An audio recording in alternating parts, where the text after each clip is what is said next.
الحمد لله وكفى وسلام على عباد الله ما اصطفى أما بعد فأعوذ بالله من الشيطان الرجيم بسم الله الرحمن الرحيم يا أيها الذين آمنوا استعينوا بالصبر والصلاة قال رسول الله صلى الله عليه وسلم أحب الأعمال إلى الله أدومها وإن قل إن الله وملائكته يصلون على النبي يا أيها الذين آمنوا صلوا عليه وسلموا تسليما اللهم صل على محمد وعلى آل محمد كما صليت على إبراهيم وعلى آل إبراهيم إنك حميد مجيد اللهم بارك على محمد وعلى آل محمد كما باركت على إبراهيم وعلى آل إبراهيم إنك حميد مجيد আলহামদুলিল্লাহ আল্লাহ পাকের দরবারে হাজারো শুকরিয়া জ্ঞাপন করছি আমাদের সকলকে আল্লাহ রাব্বুল আলামিন বেহেশতের বাগানে জুমার মজলিসে আসার বসার তৌফিক করেছেন এই জন্য মহান রব্বুল আলামিনের স্রষ্টার দরবারে শুকরিয়া জ্ঞাপন করছি আলহামদুলিল্লাহ এক কথায় আমরা মুসলমান আল্লাহ আমাদেরকে মুসলমান বানিয়েছে কে বানিয়েছে বলেন আমরা মুসলমান আল্লাহর জাতি নবীর জাতি আমরা আল্লাহ বিশ্বাসী নবীর বিশ্বাসী এক কথায় আমরা আল্লাহ এবং আল্লাহর রসুলকে মনে প্রাণে ভালোবাসি বিধায় আল্লাহ আমাদেরকে দামি বানিয়েছেন সুবহানাল্লাহ বলেন তাহলে আমরা আল্লাহ এবং রসুল করিম সাল্লাল্লাহু আলাইহি ওয়াসাল্লামের ভালোবাসা নিয়ে বসার তৌফিক করে দিয়েছেন এই জন্য শুকরিয়া জ্ঞাপন করি আলহামদুলিল্লাহ আমাদের মজলিসটা দামি নবী করিম সাল্লাল্লাহু আলাইহি ওয়াসাল্লাম বলেছেন যে মজলিসের মধ্যে জিকির করা হয় না যে মজলিসের মধ্যে দুরূদ পাঠ করা হয় না ওই মজলিস যারা আবাদ করে তাদের জন্য অভিশাপ দেয় কি দেয় বলেন অভিশাপ দেয় তাহলে আমরা আল্লাহর কোরআন তেলাওয়াত করেছি জিকির করেছি বার সঙ্গে সঙ্গে আমরা দুরূদ পাঠ করেছি আল্লাহ রাব্বুল আলামিন যেন আমাদের এই মজলিসকে অভিশাপ থেকে হেফাজত করেন বলেন আমিন আল্লাহ যেন আমাদের সকলকে এই মসজিদের অভিশাপ থেকে কি করেন হেফাজত করেন সমাদর হাজিরিন আল্লাহ রাব্বুল আলামিন আমি গত সপ্তাহে বলেছিলাম যে মানুষের হিসাব হবে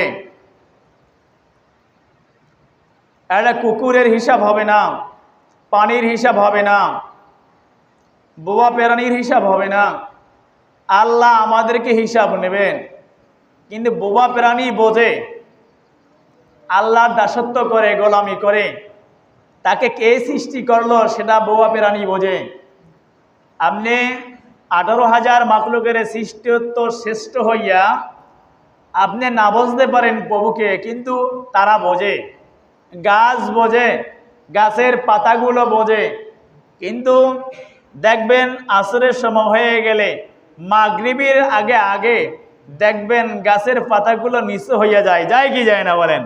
গাছের পাতাগুলো রেন্ডি গাছের পাতার দিকে ফলো করবেন, অন্যান্য পাতার দিকে ফলো করবেন, কেন আল্লাহ রাব্বুল আলামিনের তারা দাসত্ব করে। সুবহানাল্লাহ বলেন। কি করে? আল্লাহর গোলামি করে, দাসত্ব করে। কিন্তু বাবারা এত যত্ন করে আদর করে আল্লাহ আমাদেরকে বানাইলেন, আমরা থাকতে পারি না। আল্লাহ পুরুষ বানাইলেন, আদমকে বানাইলেন, আদমকে বানানোর বলে আদমের মন খারাপ। কিন্তু আল্লাহ রাব্বুল আলামিন দেখতেছেন আমার বান্দার সব কিছুই ঠিক আছে, আমার বান্দার অন্তরের ভিতরে কি জানি হারানো হারানো বেদনা আছে। এটা জানছে কে বলেন? মানুষ জানছেন না আল্লাহ জানছেন? মানুষ তো কোনো সৃষ্টি করে নাই, আদমকে না সৃষ্টি করলেন। কিন্তু আল্লাহ রাব্বুল আলামিন অন্তরে জমি, হৃদয়ের জমি। আল্লাহ সবকিছু অন্তরের খবর জানেন এবং বোঝেন। আল্লাহ জানেন এবং কি করেন? বোঝেন। আমার আল্লাহ রাব্বুল আলামিন জানতে পেলেন আদম তোর অন্তরের ভিতরে কোন একটা মানুষ চায়, কোন একটা সঙ্গী চায়। তুমি মনে হয় অন্তরটা এটাই চায় যে সঙ্গী হলে তুমি কথা বলতে পারবে, একটু দুনিয়া সম্পর্কে আলোচনা করতে পারবে, এরকম দাওয়াত দিতে পারবে। দিনে আমি যে আসমান বানাইলাম, জমিন বানাইলাম, এই সম্পর্কে বলাবলি করার জন্য একটা লোক দরকার। যেন আল্লাহ রাব্বুল আলামিন চিন্তা করে আদমের থেকে একটা মানুষ বানাইলেন, হাওয়াকে বানাইলেন। মা হাওয়াকে বানাইলেন। মা হাওয়াকে যখন বানাইলেন, আবার আল্লাহ রাব্বুল আলামিন কুদরতি ফয়সালায় সারিয়া দিলেন। সারিয়া যখন দিলেন, আদমকে বানাইয়ে রাখলেন, সৌন্দর্য দিলেন। এক জায়গায় বইয়ে সাক্ষাৎ হলো। সাক্ষাৎ হওয়ার পরে আদম ধরার জন্য চেষ্টা করলেন, তখন আল্লাহ হুকুম করলেন আদম ধরার হুকুম এখনো হয় নাই, ধরার হুকুম পরে দেওয়া হবে। সুবহানাল্লাহ বলেন। সব জিনিস গাছে আছে, ফল আছে, কিন্তু ফল অনেক সময় খাইতে পারবেন না। ফলটা কিন্তু অনেক চাচার গাছের ফল, কিন্তু খাইতেও আপনার মনে চায়, ফলটাও কিন্তু পাকছে, কিন্তু এটা আল্লাহর খাওয়ার হুকুম আছে, কিন্তু সবার জন্য হুকুম নাই, কইয়া খাইতে হইবে। সুবহানাল্লাহ বলেন। কি কইয়া খাইতে হবে? যদি কইয়া বললা না খান, কইয়া না খান, তাহলে কাল কিয়ামতের ময়দানে ওই ফলদার কারণে আপনার জাহান্নামে যেতে যাওয়া লাগতে পারে। ফলদার কারণে জাহান্নামে যাওয়া লাগতে পারে। তাই ফল বিষয় বলতে বলতে আর একটা ঘটনা মনে পড়ছে। এক ছেলে, তার নাম ছিল আবু সালে। সে নদীরে বাসা অবস্থায় একটা ফল খেয়েছিল। তার শরীরের ভিতরে এমন ক্ষুধা লাগছিল, শরীরে ক্লান্ত লাগছিল, এত ক্ষুধা সে ভুগতে আছে। ক্ষুধা লাগতে লাগতে নদীর পারে হাঁটতে হাঁটতে হাঁটতে হাঁটতে যে দেখতেছেন ওই আল্লাহর বান্দা, ওই যুবক দেখতেছেন নদী থেকে অর্ধ ভালো অর্ধেক পচা, যেটা পচা সেটা পানির তলে, যেটা ভালো সেটা পানির উপরে বাসিয়া যাইতে লাগলেন। যখন বাসিয়া যাইতে লাগলেন, তখন ওই যুবক মনে করেন এই ফলটা মনে হয় আমার জন্য খাবার খাইলেই মনে ভালো হবে, আমার শরীর ভরবে। তখন ক্ষুধার জ্বালায় বিভিন্ন ধরনের টেনশন না করিয়া তখন ফলটা, পচা ফলটা, আদা পচা ফলটা সে যতটুকু ভালো আছে ততটুকু দুইয়া খেয়ে ফেললেন। দুইয়া খাওয়ার পরে, পেরে যাওয়ার পরে শুকরিয়া আদায় করলেন। আদায় করার পরে একটা দেমাগ চলে আসছে, আল্লাহ খাবার তো খাইলাম, ফল তো খাইলাম, ফল তো সৃষ্টি করলা তুমি, না জানি দুনিয়ায় কে জানি মালিক। সুবহানাল্লাহ বলে। ফল তো সৃষ্টি করলা তুমি, খাওয়ার তো হুকুম আছে, কিন্তু এটা আমার খাওয়ার হুকুম আছে কি আছে না, কিন্তু এটা মনে হয় অন্য জনার, অন্য মালিকের ফল, কিন্তু আমার তো একটু হুকুম নেওয়ার দরকার ছিল, কিন্তু আমি লইলাম না। আমার শরীরের ভিতরে কেমন কেমন জানি মনে হয়, আল্লাহ না জানি ফলটা কার, না জানি কোন অসহায় ব্যক্তির ফল বাসি আসলো, ক্ষুধার যন্ত্রণায় খাইয়া ফেললাম, আল্লাহ তুমি ক্ষমা করবে নাকি বলো, তুমি ক্ষমা করে দাও। আল্লাহ বলেন আমি ক্ষমা করব, কিন্তু আমার বান্দার হক তো আমি ক্ষমা করব না। বান্দা যদি ক্ষমা করে আমি আল্লাহ ক্ষমা করে দেব। এই জন্য আবু সালে এই হাঁটতে হাঁটতে নদীর পারে যতগুলা কি আছে, বাগান আছে, ফলের বাগান আছে, প্রত্যেকটা ফলের বাগানের মালিকের সাথে কথা বলছেন। সুবহানাল্লাহ বলে। বললেন, ও বাগানের মালিক, আমার আসল মালিক তো আমার রব, তোমার রব, যিনি আমাকে বানাইছেন কাটা মাটি দিয়া, শুকনা মাটি দিয়া। খালাকাল ইনসানা মিন সালসালিন কাল ফাখার ওয়া খালাকাল জান্না মিন মারিজিন মিন নার। যে আল্লাহ তোমাকে বানাইলো কাটা মাটি দিয়া, শুকনা মাটি দিয়া, তোমাকে আদর করে মহব্বত করিয়া বানাইলো শুকনা মাটি দিয়া, তো মাতাইলো যে আল্লাহ রাব্বুল আলামিন আমাকে ক্ষুধাও দেছেন, আবার ক্ষুধা নিবারণ করার জন্য বলছেন।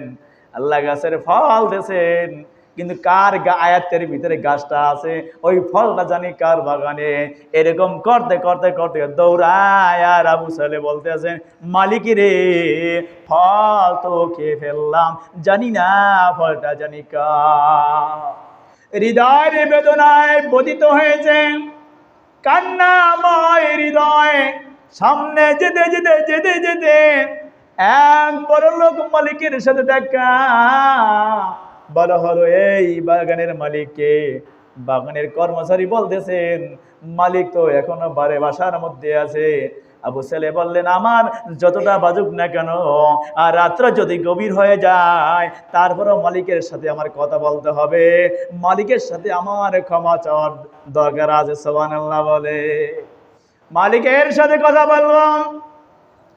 আবু সালেম পচা ফলকে ক্ষমা পাওয়ার জন্য মালিকের কাছে গেলেন। মালিকের কাছে গেলেন, যে দেখতেছেন, সালাম করলেন, উত্তর দিলেন।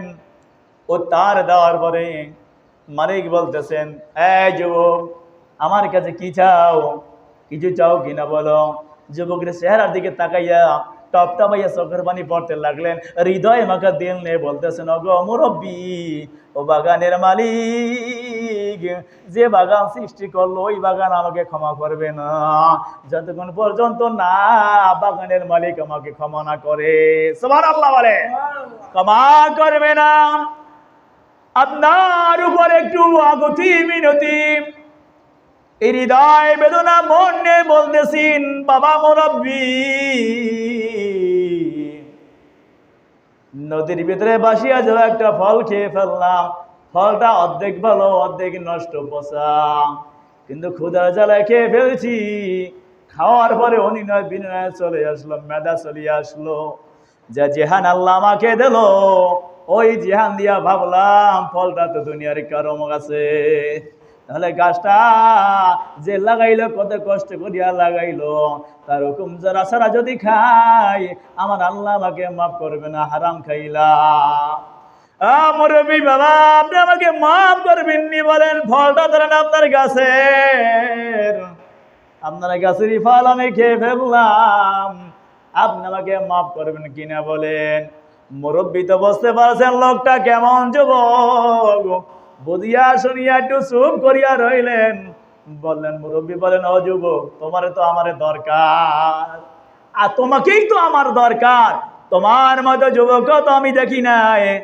আমার গাছের ফল কত চোরে খাইয়া ফেলায়, কত পশু পাখি খাইয়া ফেলায়, কত নদীতে বাসিয়া চলিয়া যায়, কত ফল আমি ফালাই দিই, কিন্তু আজ যাবৎ কেউ আমার কাছে আসলো না। চাচা, ফল খেয়েছি, ক্ষমা করিয়ে দিও। তুমি না ক্ষমা না করলে আমার মালিক আমাকে ক্ষমা করবে না। চাচাই বললেন, বোঝার পরে আবু সালে বললেন, চাচা আপনি ক্ষমা করবেন নি, তাড়াতাড়ি বলেন। চাচাই বলো, অপেক্ষা করো, অপেক্ষা করো, অপেক্ষা করো। আর রাত্র হইয়া গেল। রাত্র হয়ে যাওয়ার পরে চাচার কাছে আবার বলেন, চাচা আপনি ক্ষমা করবেন না বলেন। চাচা ক্ষমা করতে হবে। চাচাই বলতেছে, ক্ষমা যে করমু, আমার শর্ত আছে, আমি শর্ত সবাইকে তোমাকে ক্ষমা করতে পারি, নয়তো তোমাকে ক্ষমা করব না। আবু সালে বললেন, ও চাচা কি বলেন? বলেন, তুমি যদি ক্ষমা পেতে চাও, 1 বছর আমার বাগানের পাহারাদারিত্ব কাজ করতে হবে, গোলামি করতে হবে। তুমি যদি গোলামি করতে পারো 1 বছর, তাহলে আমি মালিক তোমাকে ক্ষমা করতে পারি। আবু সালেহ হাস দিলেন, বলতেছেন ও মালিক, দুনিয়ার মালিককে তুমি কবুল করলা, 1 বছর গোলামি খাটার পরও যদি পচা ফল খাওয়ার কারণে সে যদি আমাকে মাফ করতে পারে, তুমি তোমাকে মাফ করিয়া দেবা। সুবহানাল্লাহ বলে। মালিক বললেন 1 বছর তোমার কাজ করতে হবে। আবু সালেহ বাগান পাহাড়ি দেয়, ফল বানানোর কাজ বাজ করতে শুরু করলেন। শুরু হওয়ার পরে কবে 1 বছর শেষ হইয়া যাবে অপেক্ষায় রইলেন। সকাল নাই বিকাল নাই গোনা শুরু করলেন। মালিকের কাজ করেন। যখন 1 বছরের বিকাল হইয়া গেল, 1 বছর শেষ হইয়া গেল, মালিকের কাছে বললেন, চাচা, একটা গাছের অর্ধেক ফল পচা খাইলাম, পচা ফল খাইয়া 1 বছর জরিমানা যাবত কি করলাম, কর্মচারী হিসেবে কাজ করলাম। চাচা 1 বছর শেষ হইয়া গেল, এখন আপনি আমাকে মাফ করছেন কিনা বলেন। চাচার মালিক বলতেছেন, আবু সালেহ, 1 বছর তো আমার পিছনে খাটছো, গোলামি করছো, আমার আর একটা শর্ত আছে। আবু সালেহ বলেন, চাচা, আপনার কাছের ফল খেয়ে ফেলছি, আপনি বলছেন 1 বছর খাটলাম, 1 বছর, আবার কি শর্ত বলেন। মালিক বলতেছেন, আবু সালেহ, 1 বছর খাড়াই আমি তোমাকে মাফ করব না, মাফ করব না। আর 1 বছর খাটতে হবে। তুমি যদি আর 1 বছর আমার গোলামি করো, তোমাকে মাফ করিয়া দেব। তো আবু সালেহ হাসি মুখে বলতেন, চাচা, 1 বছর না 2 বছর পরেও যদি আমাকে মাফ করেন, আমার কোনো অসুবিধে নাই, বিনা মজুরি হিসাবে আপনার বাগান রক্ষণাবেক্ষণ করবো। সুবহানাল্লাহ বলে। তখন আবার ওই আগের বছরের মতোই আবার 2য় বছরে এরকম কাজ করা শুরু করলেন। আরম্ভ করতে করতে করতে করতে যখন 2 বছর শেষ হইয়া গেল, 2 বছর শেষ হইয়া যাওয়ার পরে মালিকের সামনে গেলেন, বললেন, চাচা গো, একটা অর্ধেক ভালো অর্ধেক পচা ফল খাইলাম, 1 বছর খাড়াইলেন, আবার 1 বছর খাড়াইলেন, মোট 2 বছর খাড়াইলেন। এখন আমি হৃদয় থেকে বলেন, আবু সালেহ, তোমাকে মাফ করিয়া দিলাম। চাচা একটু বলেন, আপনি যদি বলেন তোমাকে ক্ষমা করিয়া দিলাম, তাহলে আল্লাহ ক্ষমা করবেন। আপনার মুখ থেকে শোনার পরে আমি আর এই জায়গায় থাকবো না, চলে যাব।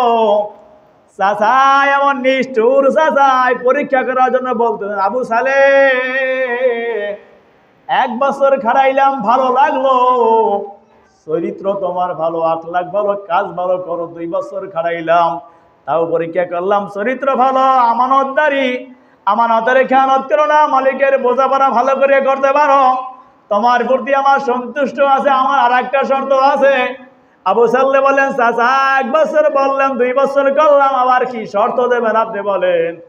চাচাই বলতে আছেন, ও আবু সালেহ, আর 1 বছর করতে হবে, 3 বছর। তোমার যখন 3 বছর পুরো হবে, তখন তোমাকে আমি ক্ষমা করিয়ে দেবো। সুবহানাল্লাহ বলে। আবু সালেহ বলে, ও চাচা গো, আমার হায়াত যদি কিয়ামত রাত পর্যন্ত থাকে, আর আপনি যদি ক্ষমা না করেন, অপেক্ষা করতে বলেন, আমি আল্লাহর নিষ্ঠুর গোলাম যুবক, কিয়ামত পর্যন্ত অপেক্ষা করে করে মারা যাব। তারপরও আমি এই ফল খাওয়ার মাপ আপনার কাছে নিয়ে ছাড়বো। সুবহানাল্লাহ বলে। 1 বছর না 2 বছর, 3 বছর কাজকর্ম করতে আসেন। কাজকর্ম করার পরে 3 বছর অতিক্রম করা হয়ে গেল। তখন মালিকের কাছে বলে, মালিক, আপনি ক্ষমা করবেন কিনা বলেন, আর কোনো কাজ আছে কিনা। তখন মালিক বলতেছেন, আবু সালেহ, 1 বছর 2 বছর না 3 বছর কাটাইলাম, তোমার মাঝে যুবক আমি দেখি নাই, তোমার মনে চরিত্র বলো, সব কিছু বলো, তবে 3 বছর পরে আমরা আসলাম, তবে তোমার কিন্তু আরো পরীক্ষা আছে। আবু সালেহ বলতেছেন, চাচা কি পরীক্ষা বলেন।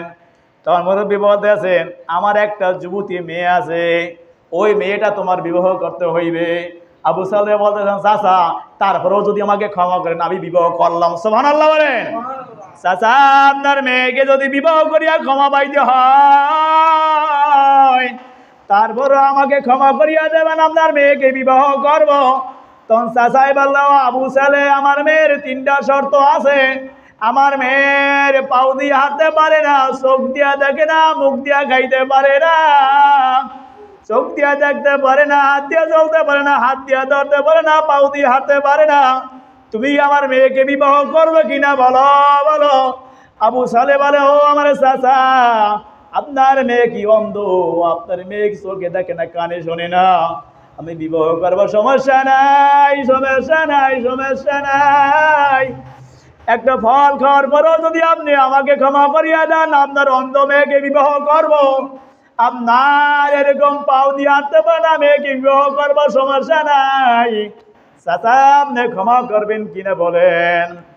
বলেন, আবু সালে তুই তো আমার মেয়েকে বিবাহ করতে চাও? কয়, হ্যাঁ রাজি আছি। কয়, মেয়ে কিন্তু অন্ধ, চোখে দেখে না, মেয়ের কিন্তু হাত নাই, পাও নাই, এরকম মেয়ের 3টা জিনিস নাই। আবু সালে বলে, হ্যাঁ মেনে নেব। তখন আবু সালে বললেন, বাচ্চারা মালিকের কামরার ভিতরে তাকে দিলেন। দেওয়ার পরে বলতেছেন, এখন আমার মালিকে তোমাকে শরবত নিয়ে আসবে, যে মেয়ে শরবত নিয়ে আসবে সে মেয়ে ভালো, সেই মেয়ে তোমার স্ত্রী হবে। আবু সালেকে এরকম আবু সালেকে মালিক এরকম কাছে বসাইলেন। বসানোর পরে মালিক সরিয়া গেলেন, মেয়েটা আসলেন।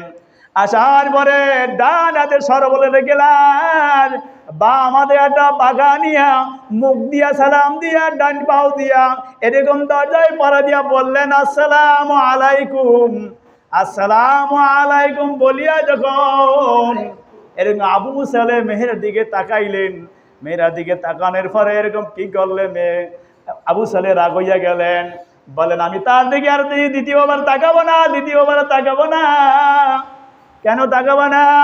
মেয়ের সাথে কোনো কথাও বলে না, সালামের উত্তর নিলেন, চেহারা দিকে তাকাই আর কথা বলে না। মালিক বলে, ও আবু সালে তুমি কেন তার সাথে কথা বলো না? সে তো তোমাকে সালাম দিয়েছেন। বলেন, ও আমার চাচা, আপনার মেয়ে যখন বিবাহ করবো, বিবাহ করার আগে 3টি শর্ত দিয়েছেন। এক বলেছেন পাও দিয়ে হাঁটতে পারে না, মেয়ে তো হাঁটিয়ে আমার কাছে আসলো। দ্বিতীয় বলেছেন আপনার মেয়ের হাত নাই, হাত দিয়ে কোনো কিছু স্পর্শ করতে পারে না, হাত দিয়ে পাখা নিয়ে আসলো, ডান হাতে সর্বদরে গেলার, বাম হাতে পাখা নিয়ে আসলো, বাতাস করতে করতে সামনে আসলো। এরকম চোখ দিয়ে আপনি বলছেন দেখতে পারে না, আপনার মেয়ে অন্ধ, চোখে কিছু দেখে না, মেয়ে তো চোখে দেখিয়ে আমাকে সালাম তোমার কাছে আসলো। চাচা আমি এই মেয়ে আমার জন্য নয়, আমি বিবাহ করব না, বিবাহ করব না। চাচাই বলতেছেন, ও আবু সালে, তোমাকে যে আল্লাহ কবুল করেছে, কত বড় আল্লাহ বেরো তুমি, তুমি যে কত আল্লাহকে ভালোবাসো, কিয়ামতের ময়দানকে ভালোবাসো, হিসাব নিকাশকে ভালোবাসো, তোমার হৃদয়ের ভিতরে যে আল্লাহ কত ভক্ত আছে তুমি জানো না, তুমি জানো না। তোমাকে পরীক্ষা করার জন্য আমি বলেছি। ও আবু সালে, আমি বলছি আমার মেয়ে এরকম, আমার মেয়ের পাও নাই। ও আবু সালে সত্যি কথা বলেছি। কেন বলেছি তুমি জানো? আমার মেয়ের এই 2 পাও দিয়া কোনো বেগানা যুবকের কাছে দেখা করার জন্য যায় নাই, কোনো বাজারে যায় নাই, কোনো জায়গায় হাঁটে নাই, চলে নাই, কোনো ঘরের ভিতরে বসিয়া থাকতো। আমি এই জন্য বলেছি আবু সালে, আমার একটা মেয়ে আছে যার পাও নাই, কোনো পুরুষের সাথে সে দেখা করে নাই। সুবহানাল্লাহ বলে। চাচা আপনি বলেছেন আপনার মেয়ের হাত নাই। চাচাই বলেছেন, ও আবু সালে, আমার মেয়ের হাত নাই আমি এই জন্য বললাম, আমার মেয়ে যখন নাচতে আস্তে বড় কথা শুরু করলো, কারো গাছের ফল, কারো জিনিস একটা কাঁচামরিচ, কারো গাছের একটা, কারো বাড়ির কোনো কিছুর খেলনা আমার মেয়ের হাত দিয়া ধরে নাই, হাত দিয়া ধরে নাই। আমার মেয়ের হাত দিয়া কোনো পুরুষের স্পর্শ সে করে নাই। এই জন্য বললাম আমার মেয়ের হাত নাই, দুনিয়ার কোনো হাত নাই। চাচা 2টা বললেন আবার চোখে দেখে না, চোখে দেখে না বললেন, 2টা তো ঠিক আছে, আর একটা বললেন চোখে দেখে না।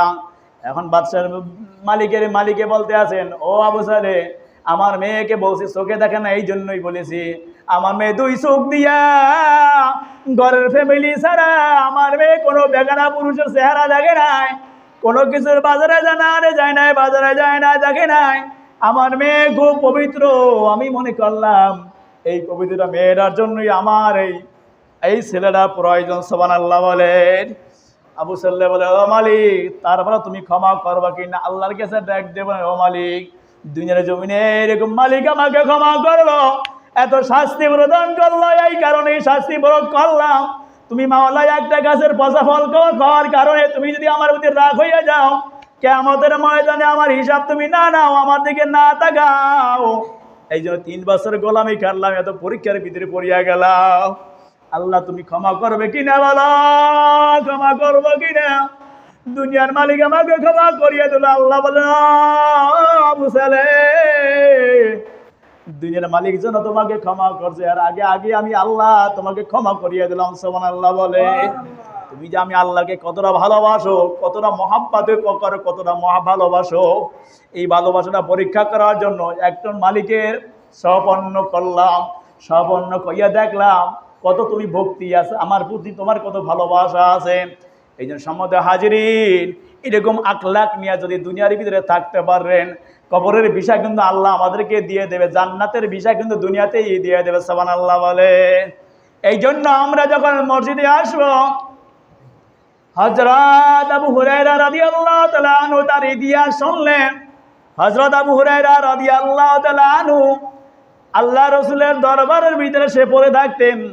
আল্লাহ রসুলের দরবার ছাড়া কোথাও যাইতেন না। তাকে বলা হইল ফুফাব, বলা হইল সুফাব। সুফাব শব্দের অর্থ হইছে যে এরকম আল্লাহ রসুলের দরবারে যারা খাইয়া না খাইয়া দিনের পর দিন, রাতের পর রাত পরে থাকে, তাকে বলা হয় সুফা। তাকে বলা হয় সুফা।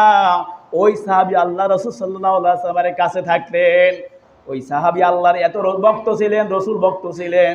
যখন রসুল করিম সাল্লাল্লাহু আলাইহি ওয়াসাল্লাম কোনো সাহাবা কেরামদেরকে শিক্ষা দিতেন, তালিম দিতেন, তালিম দেওয়ার পরে পরে তালিম দিতেন, তাদের শেখানোর আগে সে আগে এরকম খোপ পেতে বসে থাকতেন যে আল্লাহ রাসূল তাদেরকে কি ট্রেনিং দেয়, কোন সূরাটা বলে, কোন মাসলাটা বলে, কোন হাদিসটা বলে, সঙ্গে সঙ্গে সঙ্গে সঙ্গে আবু হুরায়রা মাথার ভিতরে ক্যাচ করিয়ে নিলেন, যে বললেন যে যাদেরকে পড়াইতে তারা পারুক বা না করুক, কিন্তু আমি আগেই পারিয়ে নিয়েছি। সুবহানাল্লাহ বলে। আমার ভিতরে এতটা মহাব্বত ছিল রসুলের প্রতি। দেখবেন সকালবেলা আমরা পড়াই, কিন্তু কিছু মুসল্লি মুখ খুলিয়া পড়ে, আর কিছু মুসল্লি মুখ খুলিয়া পড়ে না। অনেক ছাত্র পড়ায়, কিন্তু ছাত্র ক্লাসের ভিতরে মুখ খোলে, তাদের জন্য ভালো, যারা মুখ খোলে না তাদের জন্য খারাপ। একটা ভালো ছাত্র খারাপ ছাত্র মুখ খুলতে খুলতে মুখ চালু হইয়া যায় কি যায় না? এক মসজিদের মুখ থেকে সূরা বের হয় না, মুখ খুলতে খুলতে খুলতে খুলতে একদিন করতে করতে করতে করতে আল্লাহ মুখ খুলিয়া দেন। তখন ওই সাহাবী বললেন, আমি মাত্র 4 বছর আল্লাহ রসুলকে পাইলাম হিজরি সপ্তম হিজরিতে, আর আল্লাহ রসুল্লাহ সাল্লাল্লাহু আলাইহি ওয়াসাল্লাম 7ম হিজরিতে। আবু হুরায়রা ইসলাম গ্রহণ করলেন 1 দশক হিজরিতে। আল্লাহ রসুল সাল্লাল্লাহু আলাইহি ওয়াসাল্লাম দুনিয়া থেকে বিদায় নিলেন। আর মধ্যবর্তী 4 বছরে এই হাদিস সে শুনতে পেরেছেন। সে বললেন, আমি রসুল্লাহ সাল্লাল্লাহু আলাইহি ওয়াসাল্লামের কাছে গেলাম, আমি বললাম, ইয়া রাসূলুল্লাহ, ইয়া হাবিবাল্লাহ, আমার জ্ঞান শক্তি বিষয়ে কিছু কথা বললাম। আমাকে আল্লাহ রসুল বসাইলেন। বসানোর পরে বললেন, ইয়া আবু হুরায়রা, তুমি একটা চাদর বিছাও। আমি চাদর বিছাইলাম। আমি চাদর বিছানোর পরে আল্লাহ রাসূলুল্লাহ সাল্লাল্লাহু আলাইহি ওয়াসাল্লাম 2 হাত দিয়ে লাড়া দিলেন, এরকম ইঙ্গিত করলেন। কি ইঙ্গিত করলেন আমি বুঝলাম না, আল্লাহই ভালো বোঝেন।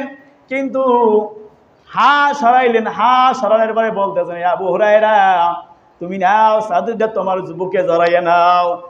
আবু হুরায়রা চাদরটা বুকে জড়াই নিলাম। সঙ্গে সঙ্গে ওই থেকেই আমি কোনোদিন কোনো কিছু বলি না, সব কিছু মনে থাকে। সুবহানাল্লাহ বলে। আল্লাহ রাসূল এলেম ফসল দেওয়া। এই যে ছাত্র এবং শিক্ষকের মধ্যে এরকম ফাজাল যদি না থাকে, কঠিন কালো ছাত্র বেয়াদব হবে, শিক্ষিত হবে না। শিক্ষিত হবে, কিন্তু এই যুগের বড় বেয়াদব হয়েছে গার্ডিয়ান। আমাদের আব্দুল মালিক সাহেব বলছিলেন, আপনারা যারা যুবক আছেন তারা সবাই ঘটনা জানেন, যে বলতেছেন আসলে ছাত্রছাত্রীর মধ্যে যদি বেদব হয়ে যায় সে গার্ডিয়ান যদি বেদব হয় তখন ছাত্রছাত্রী পড়ানো যায় না। ছাত্রছাত্রীকে বেদব হইলে পড়ানো যায়, কিন্তু গার্ডিয়ান বেদব হইলে পড়ানো যায় না। কথাটা চিন্তা করছেন আপনারা, যে গার্ডিয়ান বেদব হইলে ছাত্রছাত্রী পড়ানো যায় না, কিন্তু ছাত্রছাত্রী যদি বেদবি হয় তাহলে তাকে ওই বেদবকে ঠিক করা যায়। কেন বলেছেন? কথাটা মাথা করে সমাজে হাজিরিন এই জন্য বলেছেন। আবু হুরায়রা রাদিয়াল্লাহু তাআলা আনহু বললেন, আমি রসুলকে মহব্বত করি, রসুলকে ভালোবাসি। অল্প দিনের মধ্যে এরকম আমি হাদিস মুখস্থ করলাম। আমি আল্লাহ রাসূলের দরবার ছাড়া কোথাও যাইনি, আমি বসে রয়েছি। আল্লাহ রাসূল সাল্লাল্লাহু আলাইহি ওয়াসাল্লাম আমাকে এই জায়গায় রইলেন, এই জায়গায় থাকতে বললেন, আমি এই জায়গায় থাকলাম, কোনো জায়গায় রইলাম না। অনেক সময় আবু বকর রাদিয়াল্লাহু তাআলা আনহু, ওমর রাদিয়াল্লাহু তাআলা আনহু, আমি আবু হুরায়রা দিনের পর দিন না খাইয়া রইছি। না খাইয়া কি কাজ করতাম? আল্লাহ রাসূলের হাদিস শুনতাম। সুবহানাল্লাহ বলেন। আজকে দেখা যায় হাদিস রসুল হুজুর হাদিস বলে, হুজুর হাদিস বলে অনেকে টাইম যায়। মিয়া, তোমাকে টাইম চাওয়ার জন্য মসজিদে আসার জন্য বলা হয়েছে। টাইম চাইবে কে? ইমাম বলবে। ইমাম টাইম চাইবে, তুমি কেন টাইম চাও? তুমি আম্মক, তোমার মতো বোকা আছে, তুমি কেন টাইম চাও? টাইম চাইবে ইমাম চাইবে। তুমি সুন্দর হাদিস আবু হুরায়রার মতো শুনতে পারবে। আবু হুরায়রার হাদিস হুজুরের মুখ থেকে বের হয়, রসুলের হাদিস হুজুরের মুখ থেকে বের হয়, তুমি ওই হাদিসগুলো শুনবে। আবু হুরায়রার মতো তুমিও দামি হয়ে যাবে। সুবহানাল্লাহ বলেন। আবু হুরায়রার মতো তুমিও দামি হয়ে যাইবে। এই জন্য যখন কোনো হাদিস শোনেন, কোন টাইমের দিকে তাকানোর কি প্রয়োজন? ইমাম তো যথেষ্ট আছে। এই জন্য হাদিস শোন, হাদিসকে কেউ মূল্যায়ন করে না। হাদিসকে যারা মূল্যায়ন করেন, নবীও দামি হয়েছে, সাহাবায়ে কেরামরা দামি হয়েছে, আল্লাহ ওলামায়ে কেরামকে দামি করে, তাদেরকেও আল্লাহ দামি করবেন। সুবহানাল্লাহ বলে। এই জন্য হাদিস যখন শুনবেন, যখন কোরআন তেলাওয়াত সকালবেলা হবে, যখন হুজুরে কোনো হাদিস বলবে, কোরআন তেলাওয়াত মাসাইল বলবে, দিনের কানে শুনবেন, আদবের নিয়তে শুনবেন, আল্লাহ রসুলের ভালোবাসার নিয়তে শুনবেন। এই কথাগুলো আল্লাহ এবং রাসূল থেকে আসছে, এই বিশ্বাস নিয়ে যখন আপনি শুনবেন, আল্লাহ আপনার অন্তরের ভিতরে নূর পয়দা করে দেবে। সুবহানাল্লাহ বলেন। এলমে নূর তো কি হবে? আপনার অন্তরের ভিতরে বসবে, নাইলে অন্তরের ভিতরে নূর বসবে না, এলেম বসবে না। এলেম পবিত্র একটা জিনিস, যা দুধের চাইতেও সাদা, যা দুধের চাইতেও সাদা, যা ব্যস্ত থেকে নূর আনা হয়েছে। সুবহানাল্লাহ বলেন। আমরা যখন বয়ান শুনবো, আমরা খুব আদব সহকারে বয়ান শুনবো। যখন সকালবেলা আমল করবো, আদব সহকারে আলম শুনবো। যখন হুজুর কোনো সূরা পড়ায়, তখন আদব সহকারে মুখ খুলে খুলে আমরা বলবো। আল্লাহ যেন আমাদেরকে সকলকে, মুরব্বী বাবাদেরকে, যুবকদেরকে এইরকম আদব অনুযায়ী বসার, আবু হুরায়রার মতো হাদিস শিক্ষা গ্রহণ করার, কোরআন শ্রবণ করার তৌফিক আমাদেরকে দান করেন। সকলে বলেন আমিন। সকলে বলেন আমিন।